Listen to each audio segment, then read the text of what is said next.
ओम श्री गणेशाय नमः।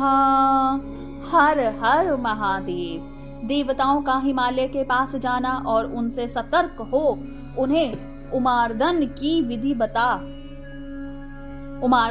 विधि बता स्वयं भी एक सुंदर स्थान में जाकर उनकी स्तुति करना। नारद जी बोले, महामते, आपने मेना के पूर्व जन्म की यह शुभ एवं अद्भुत कथा कही है। उनके विवाह का प्रसंग भी मैंने सुन लिया है। अब आगे के उत्तम चरित्र का वर्णन कीजिए। ब्रह्मा जी ने कहा, नारद, जब मेना के साथ विवाह करके हिमवान अपने घर को गए तब उन्हें तीनों लोकों में बड़ा भारी उत्सव मनाया गया। हिमालय भी अत्यंत प्रसन्न हो मेना के साथ अपने सुखदायक सदन में निवास करने लगे। मुने उस समय श्री विष्णु आदि समस्त देवता और महात्मा मुनि गिरिराज के पास गए। उन सब देवताओं को आया देख महान हिमगिरी ने प्रशंसा पूर्वक उन्हें प्रणाम किया और अपने भाग्य की सराहना करते हुए भक्ति भाव से उन सब का आदर सत्कार किया। हाथ जोड़ मस्तक झुकाकर वे बड़े प्रेम से स्तुति करने को उद्यत हुए। शैलराज के शरीर में महान रोमांच हो आया। उनके नेत्रों से प्रेम के आंसू बहने लगे। मुने हिमशैल ने प्रसन्न मन से अत्यंत प्रेम पूर्वक प्रणाम किया और विनती भाव से खड़े हो श्री विष्णु आदि देवताओं से कहा। हिमाचल बोले, आज मेरा जन्म सफल हो गया। मेरी बड़ी भारी तपस्या सफल हुई। आज मेरा ज्ञान सफल हुआ और आज मेरी सारी क्रियाएं सफल हो गई। आज मैं धन्य हुआ, मेरी सारी भूमि धन्य हुई, मेरा कुल धन्य हुआ, मेरी स्त्री तथा मेरा सब कुछ धन हो गया। इसमें संशय नहीं है, क्योंकि आप सब महान देवता एक साथ मिलकर एक ही समय यहाँ पधारे हैं। मुझे अपना सेवक समझकर प्रसन्नता पूर्वक उचित कार्य के लिए आज्ञा दे।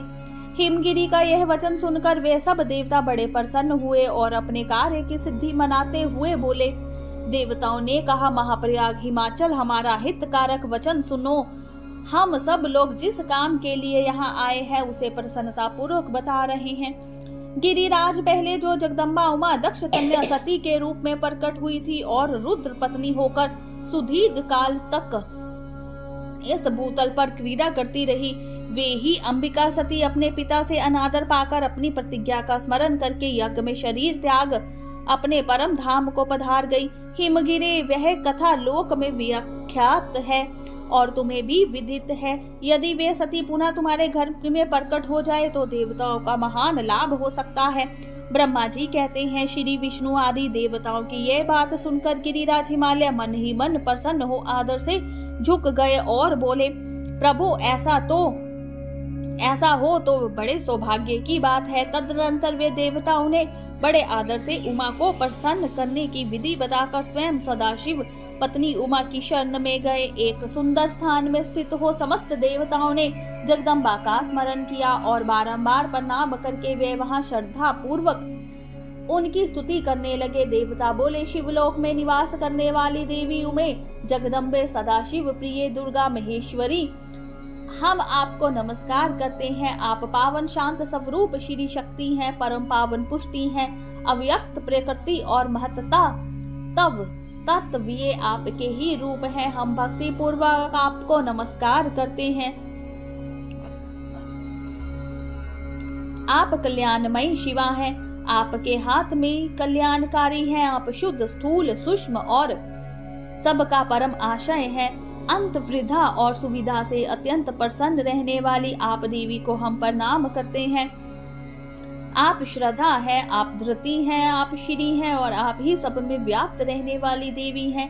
आप ही सूर्य की किरणें हैं और आप ही अपने प्रपंच को प्रकाशित करने वाली है। ब्रह्मांड रूप शरीर में और जगत के जीवों में रहकर जो ब्रह्मा से लेकर तर्ण उपरांत संपूर्ण जगत की पुष्टि करती है, उन आदि देव को हम नमस्कार करते हैं। आप ही वेद माता गायत्री हैं, आप ही सावित्री और सरस्वती हैं।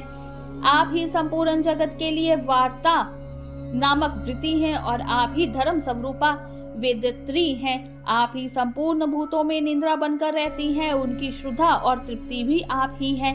आप ही तृष्णा, कांति, शबी, तुष्टि और सदा संपूर्ण आनंद को देने वाली हैं। आप ही पुण्यकर्ताओं को के यहाँ लक्ष्मी बनकर रहती हैं और आप ही पापियों के घर सदा ज्येष्ठा लक्ष्मी जी की बड़ी बहन दरिद्रता के रूप में वास करती है। आप ही संपूर्ण जग की शांति है। आप ही धारण करने वाली धात्री एवं प्राणों का पोषण करने वाली शक्ति है। आप ही पांचों भूतों के सार तत्व को प्रकट करने वाली तत्व स्वरूपा है। आप ही नित्यज्ञों की नीति तथा विवास्य रूपिणी है। आप ही सामवेद की गति है। आप ही ग्रंथि है। आप ही यजुर मंत्रों की आहुति है। ऋग्वेद की मात्रा तथा अथर्ववेद की परम गति भी आप ही हैं, जो प्राणियों के नाक, कान, नेत्र, मुख, भुजा, वक्ष स्थल और हृदय में धृति रूप में स्थित हो सदा ही उनके लिए सुख का विस्तार करती हैं, जो निद्रा के रूप में संसार के लोगों को अत्यंत सुभग प्रतीत होती है। वे देवी उमा जगत की स्थिति एवं पालन के लिए हम सब पर प्रसन्न हो। इस प्रकार जगत जननी सती साध्वी महेश्वरी उमा की स्तुति करके अपने हृदय में विशुद्ध प्रेम लिए वे सब देवता उनके दर्शन की इच्छा से वहां खड़े हो गए। बोलिए शंकर भगवान की जय, उमापति महादेव की जय। हर हर महादेव।